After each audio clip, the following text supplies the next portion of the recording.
Childhood obesity is a serious health concern nationwide. Connecting Point correspondent Carolee McGrath spoke with Dr. Chrystal Wittkopp, director of Baystate Children's Hospital's weight management program, to learn about the causes and solutions to this situation. So in our area, it is a very large problem. We have about, in inner city Springfield itself, about 25% of children are considered obese, and another 10 to 15% are overweight. So it means 35 to 40% of the kids are at what we consider a somewhat unhealthy weight in the area. So what kinds of strategies do you use in your program, and how many kids do you see a year? Yeah, so for strategies, we do all sorts of things, but mainly revolving around healthy lifestyle changes. So we want the kids to pick up things that lifelong they're going to do. So little things like making sure they're avoiding sugar-sweetened beverages, making sure that they're really looking at their portion sizes. We do things called handy portions with them, where they look at the portions the size of their hand to tell them how much they should be eating. Working on eating out and fast food and trying to limit the quantity of that. Getting good fresh fruits and vegetables in their diet, and then lots of regular activity.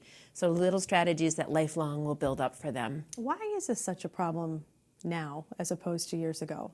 It's multifactorial. We think there's a lot of things going on in society. A lot revolves around our decrease in physical activity. We just don't move as much as we used to. We have all sorts of conveniences, even little things, like getting up and changing the TV. We don't do anymore. We use remote control, or walking into the bank versus using the ATM, those sort of day-to-day.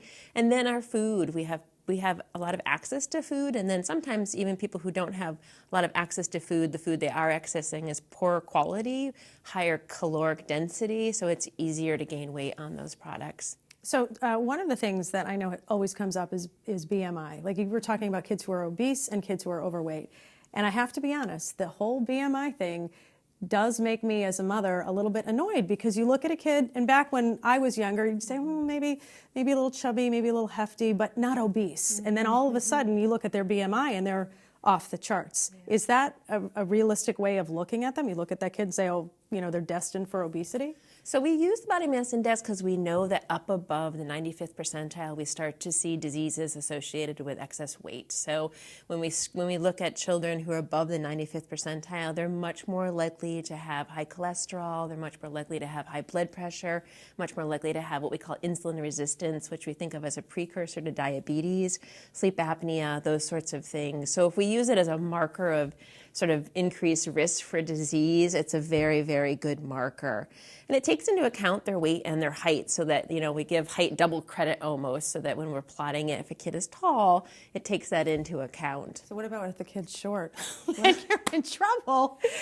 Well, hopefully if they're right. shorter, they're eating less. And that's sort of one of the beauties of using what we call the handy portions, because when you're shorter, like, you're a little shorter than I am, and your hand is a little smaller. Yeah. So, you can have you're supposed to have less. And so hopefully if you're not as tall, you're not eating as much as if you're taller. Right. So, but I mean, when a kid hears that in the doctor's office, and I know that doctors are always very, very good about healthy portions and healthy choices and that, it doesn't necessarily mean if you're at that 96th percentile that you're going to be an obese adult. These are just habits that you want to change before it becomes a problem? Exactly, right. So one of the predictors of obesity going forward is significant childhood obesity. But the sooner that you can sort of counteract that and start to develop healthy lifestyles, then the less likely you are to go on to have difficulty with weight as you get to be an adult, and the less likely you are to go on to have those diseases I was talking about.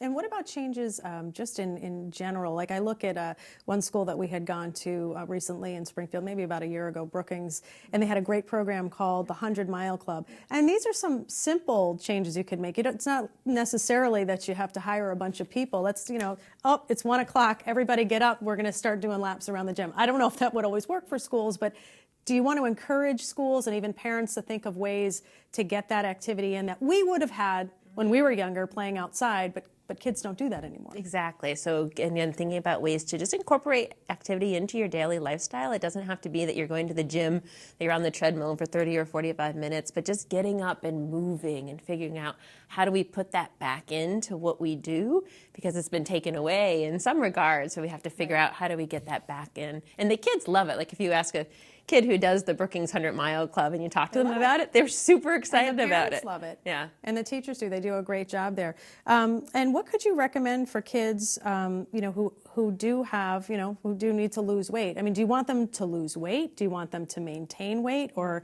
just change their lifestyle? So that's a discussion they should have with their physician, or if they came to see a pediatric weight management specialist, because it varies for child to child. Some children just staying the same weight as they grow is perfectly acceptable. Some children actually do need to maybe lose some weight because they're already having those medical problems I talked about.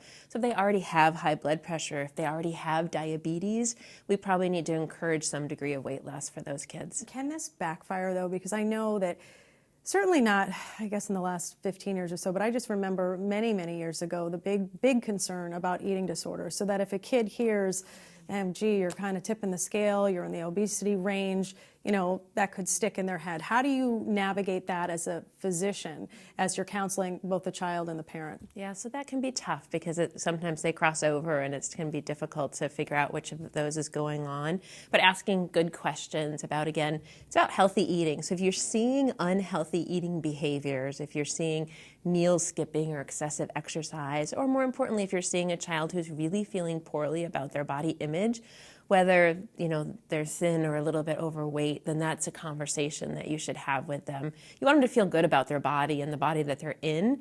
So if they're having problems with their body image, then that's where we start to get concerned. Thank you so much for joining us. A lot of good tips for kids, and keep them moving. Sure. Thank you.